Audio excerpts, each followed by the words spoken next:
Alright, tropical update as of 10 a.m. PST. June 30th, Anik is making landfall as a depression on Baja, California near La Paz. So we're going to start out with it as a depression making landfall. Um, it has 30 knot winds. They just downgraded it based on satellite estimates. Um, it's moving northwestward.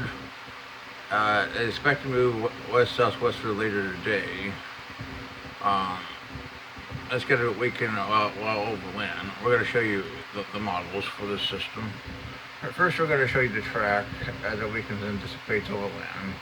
Here's the models. Alright, that's pretty much what we have on Anik. Now, we're going to show you a couple systems on Anik. 95L and 97L. On 97 is almost a depression. It has a closed LLC based on AS-SCAP. Clearly defined banding features. This thing's a depression.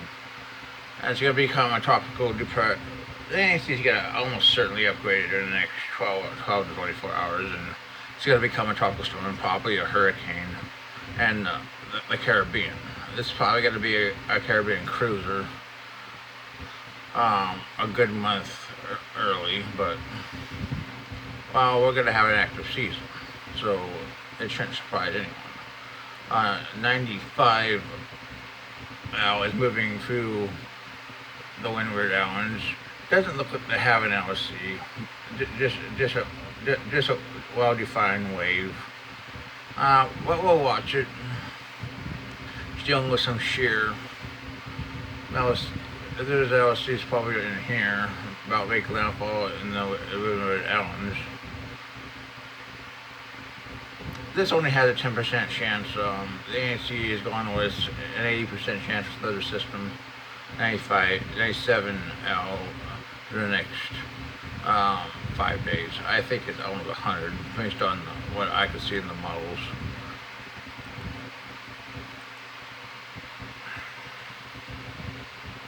Here's a track forecast for 97L. This is going to be a Caribbean cruiser. GFS and the models are a bit north today. More pointed at Florida. But it's possible it could make landfall in Haiti or the DR and Cuba.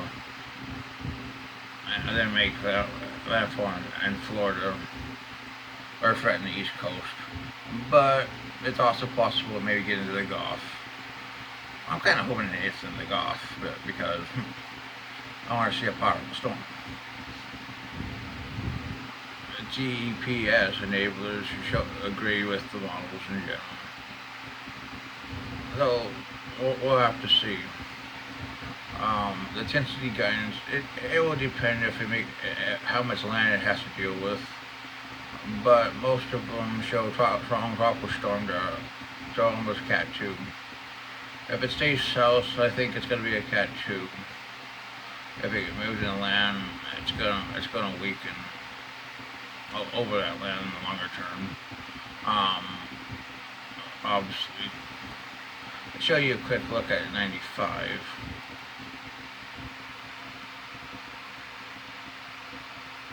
Yeah, the obs don't show it. I'll see. 95, they head west, northwest.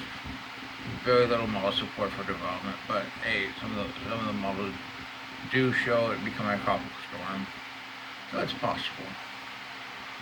Let's not write it off yet. There's the GFS. There's 97. Let's go to 48 hours. 48 hours, 97 is almost where 95 is. It's 987, almost hurricane based on the GFS.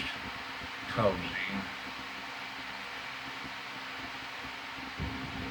72 hours, it's moving south to Puerto Rico, clearly the hurricane. Actually, the GFS shows it making landfall in the Greater Antilles and weakening 120 hours.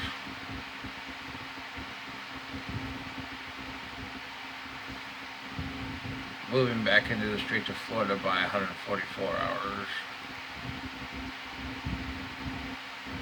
Hitting Florida, a borderline hurricane at 168.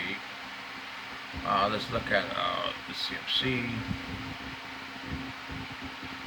Pretty much agrees with that thought process at 150 hours. Let's go back to 96. The models are pretty well clustered. Maybe a Caribbean cruiser, but maybe a system that goes for the greater Antilles and be a lot weaker. But we'll have to see where. Pretty much, if you're from Louisiana to Hatteras, I'd be watching the system carefully, in my opinion, possibly for a hurricane. About 10 days off. I mean, it's looking pretty likely. That's your tropical update for today.